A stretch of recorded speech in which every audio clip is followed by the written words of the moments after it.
Welcome to another Coffee Chat. I am Tiaan Herselman, the Head of Proposition at Old Mutual Wealth, and today I'm joined by my good friend and colleague, Johann Els, the Chief Economist at Old Mutual.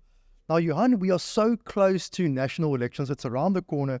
It's the talking point on every forum or every social media post. And today you're going to give us some insights as an economist and the Chief Economist at Old Mutual to your take on the upcoming elections.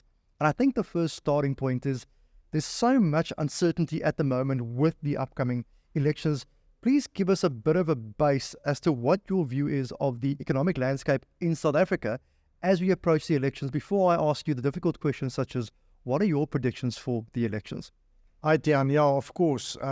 Social media especially creates lots of uncertainty. There's certainly lots of noise. But in this uncertain environment where we've been in the economy for the last few years, very weak economic growth and certainly almost no confidence in the future of the economy.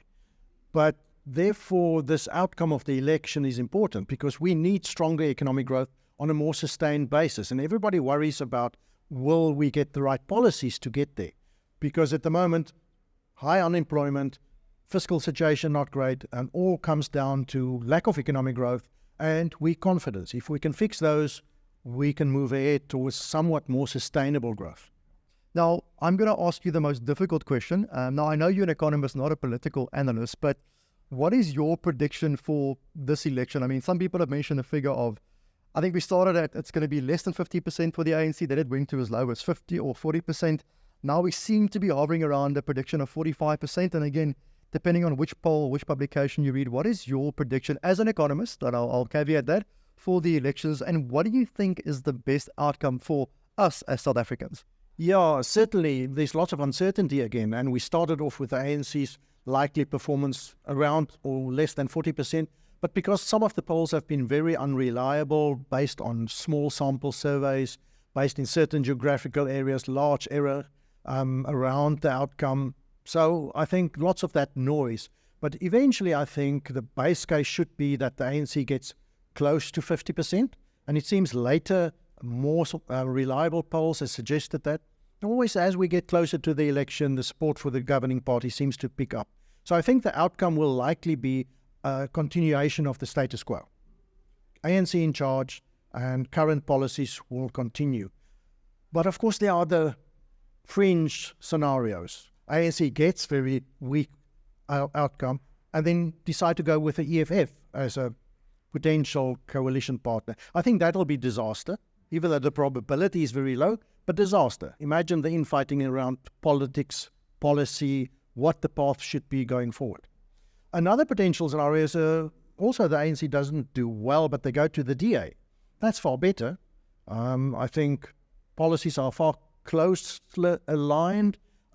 DA input into the coalition government will probably mean more accountability, a better watch over policy implementation, etc. So that would be the better scenario. I think that's unlikely as well. I think in a status quo type scenario, which is my base case, with a fairly hefty probability assigned to it, that the ANC gets close to 50%, and I think there's a slight probability even 50 or above. But let's say close to 50. Then they only need the support of some of the smaller parties, and they don't need a coalition with a big party. And I think, in my opinion, that would be the best potential outcome because that would mean current policies continue. So I think what you're saying, Johan, if I were to simplify it, is we almost don't want a coalition government, and almost a better case, I don't think it's a best case, but a better case outcome for us as South Africans is the ANC getting to close to 50%, whereby you don't have to rely on the uncertainty of external parties and coalition governments to actually define policy going forward. Absolutely. In my mind, in terms of the economic outlook, don't want a coalition government. That's not going to work.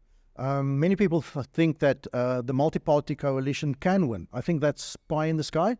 I don't think the probability is anything above 10%. So it's a very low probability outcome.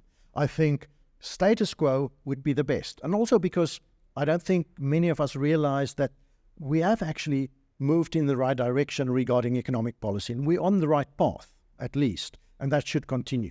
Johan, I would be remiss if I didn't ask the question as somebody who has a bond. When can we finally see interest rates starting to decline? Yeah, inflation has been far more sticky than expected. And I think we're running into the risk of a policy error if we keep rates too high for too long. because underlying inflation rates are actually coming off. I think from July onwards, we can still expect interest rate cuts in South Africa, and that should come rather quicker than later. And then the last question, but the biggest talking point the last couple of weeks or more recently has been the NHI bill, which now finally for the first time has been signed by the president. What are your initial thoughts, again, as an economist, looking at this and the implications for everyday South Africans and potentially even investors, but maybe just for everyday South Africans? Yeah. Firstly, I think the idea behind the bill is noble. We need healthcare or better healthcare for the population. But I think the bill is flawed in its current form. We cannot afford it at all. We're trying to fix the fiscal situation, get the budget under control, get expenditure under control. There's no room. And the Minister of Finance, Treasury, has said so explicitly. So I think it's a flawed bill, and I think there's some electioneering behind the signing just now, 2 weeks before the elections. I think it's going to be very slow in being implemented. It's going to take decades because of that funding issue. So I wouldn't be too concerned about it yet. And I also realize that a lot of private sector healthcare companies and opposition parties are going to take government to the Constitutional Court regarding this. So I don't think this bill will be implemented anytime soon or in this form. So there's basically still a long road ahead. Stay off social media. It's basically try and ignore social media. Try and ignore that. As always, it's so good speaking to you, getting a fresh perspective on the local happenings. And I look forward to speaking to you after the elections to see what we think would pan out, how it did actually pan out, and will the ANC get to the magical number of 50%. As always, thank you for joining us for our latest coffee chat.